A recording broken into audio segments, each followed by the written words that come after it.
Hello everyone, welcome to RKM academy. तो देखिए finally आपका झारखंड बीएड, एमएड और बीपीएड का रिजल्ट जो है वो जारी कर दिया गया है।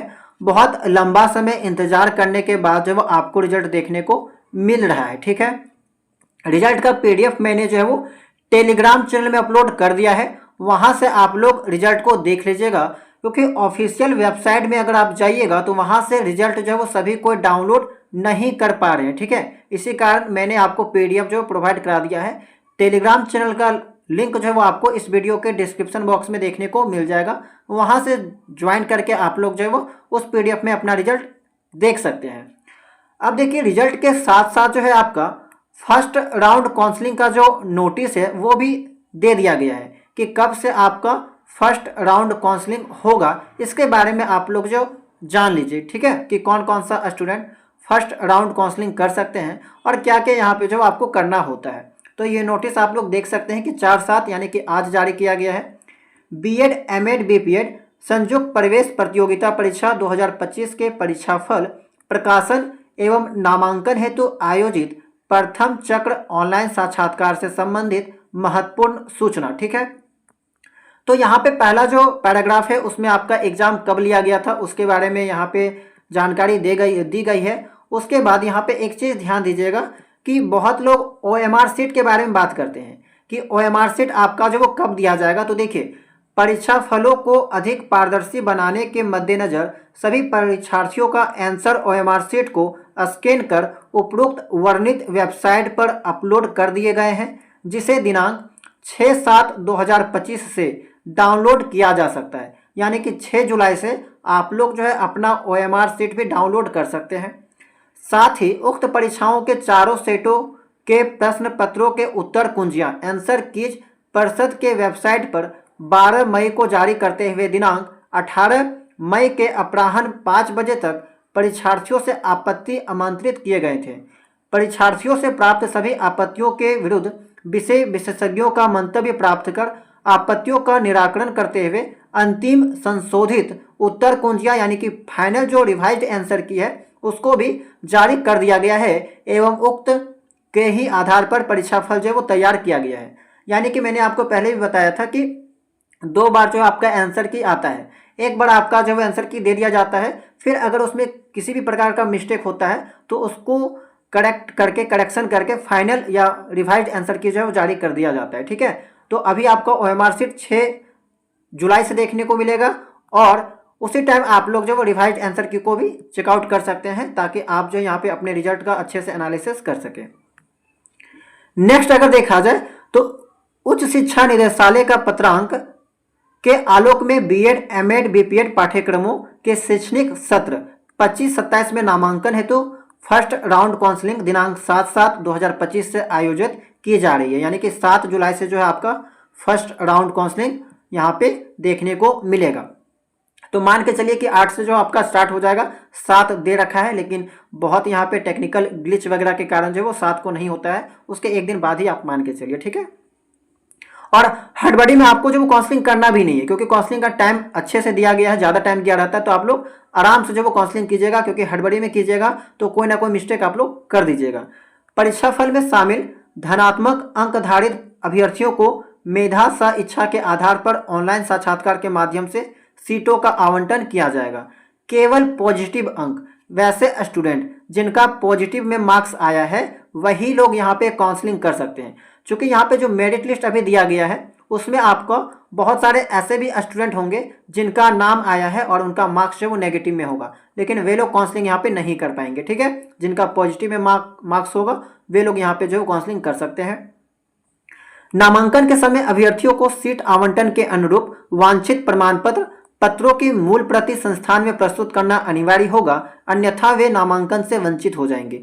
वांछित प्रमाण पत्रों के प्रारूप परिषद के वेबसाइट के डाउनलोड कॉलम में उपलब्ध है। यानी कि कौन कौन सा डॉक्यूमेंट्स लगेगा उसका जो फॉर्मेट वगैरह आपको यहाँ पे देखने को मिल जाएगा। ठीक है, बाकी एडमिशन में कौन कौन सा डॉक्यूमेंट्स लगता है उसके बारे में भी मैंने आपको पहले भी बता दिया है।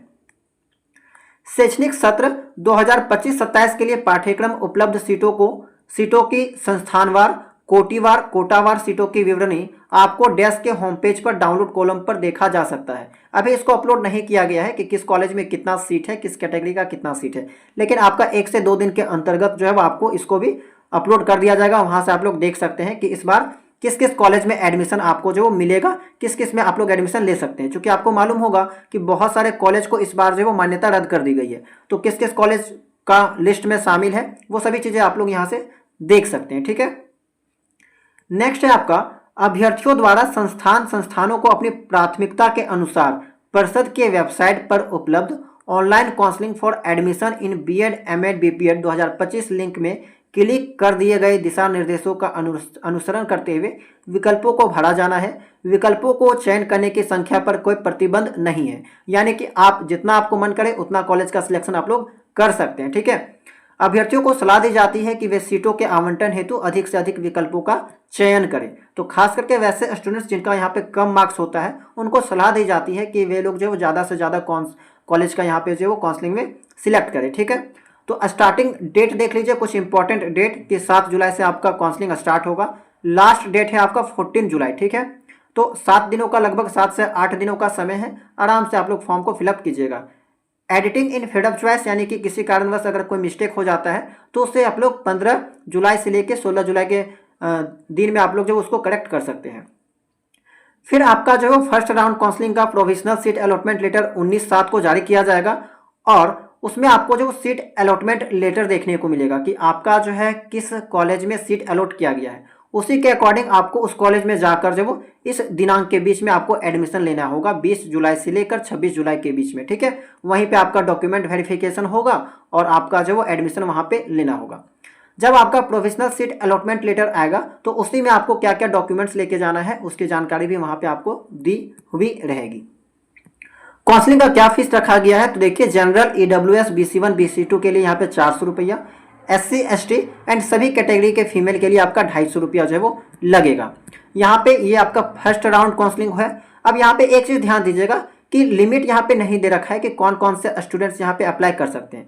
पहले क्या होता था कि 1 से लेकर 10,000 स्टूडेंट्स फर्स्ट राउंड काउंसलिंग में पार्टिसिपेट करते थे, लेकिन इस बार ऐसा कुछ भी नहीं है। तो सभी स्टूडेंट्स को यहाँ पे अप्लाई करना है। कहीं भी आपने ये चीज़ नहीं देखा कि किस CML रैंक से किस CML रैंक तक फर्स्ट राउंड काउंसलिंग में पार्टिसिपेट कर सकते हैं।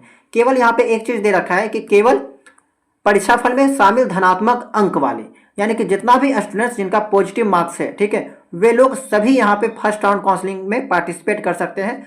सब कोई फॉर्म को फिलअप कर सकते हैं। ठीक है, अब देखिए बहुत सारे स्टूडेंट ऐसे भी होंगे जिनका मार्क्स कम होगा और वे लोग फर्स्ट राउंड काउंसलिंग नहीं करना चाहते हैं, तो कोई दिक्कत वाली बात नहीं है। अगर आप फर्स्ट राउंड काउंसलिंग नहीं करना चाहते हैं तो फिर आप लोग सेकंड राउंड काउंसलिंग भी कर सकते हैं। लेकिन हम यही आपको कहेंगे कि अगर आपको मौका मिल रहा है तो आप लोग फर्स्ट राउंड काउंसलिंग भी कर सकते हैं।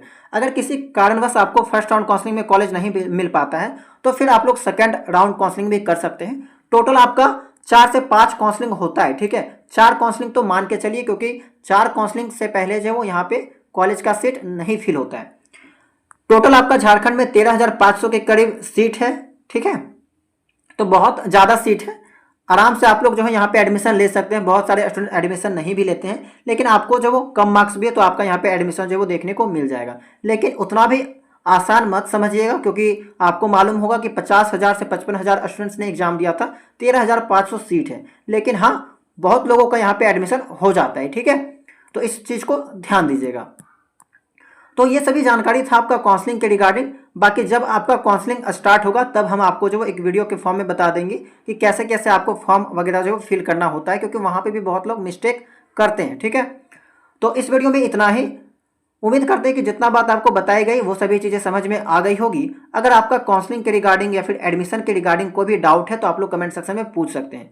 जिन्होंने रिजल्ट नहीं देखा है वे लोग देख लीजिएगा, PDF मैंने टेलीग्राम चैनल में अपलोड कर दिया है। अच्छा, और एक बात कि वैसे स्टूडेंट्स जो एग्ज़ाम से पहले, ठीक है, आरकेएम एकेडमी के साथ ज्वाइन किए होंगे, जो यहाँ से अपना बीएड एंट्रेंस एग्जाम की तैयारी किए होंगे, या फिर इस चैनल के माध्यम से आपको जरा सा भी कुछ हेल्प मिला होगा आपके एग्जाम के लिए, तो आपको डिस्क्रिप्शन बॉक्स में एक गूगल फॉर्म का लिंक मिल जाएगा, जहाँ पे आप जो अपना डिटेल, कुछ बेसिक डिटेल फिल कर सकते हैं और अपनी जानकारी जो अपने हमारे साथ साझा कर सकते हैं। ठीक है, जैसे कि आप अपना रिजल्ट शेयर कर सकते हैं कि आपका जो है कितना मार्क्स आया है, कितना CML रैंक आया है, उसका स्क्रीनशॉट शेयर कर सकते हैं, ठीक है, ताकि हम जो है उनको अपने चैनल में फीचर कर सकें, ताकि नए स्टूडेंट जो आएँ उनको एक सही मार्गदर्शन मिल सके और वे लोग जो है वो सही प्लेटफॉर्म के साथ ज्वाइन कर सकें। तो इतना काम आप लोग कर सकते हैं, ठीक है। बाकी कमेंट सेक्शन में भी आप लोग बता सकते हैं कि आपका कितना मार्क्स आया है, ठीक है, और आरकेएम एकेडमी का आपके जो रिजल्ट है उसमें क्या योगदान रहा है। अगर आप लोग गूगल फॉर्म नहीं फिल करना जानते हैं, नहीं फिलअप करना चाहते हैं, तो फिर आप लोग टेलीग्राम में भी अपना जो है वो रिजल्ट वगैरह हमारे साथ शेयर कर सकते हैं, ठीक है। तो चलिए मिलते हैं हम लोग नेक्स्ट वीडियो में किसी नई जानकारी के साथ।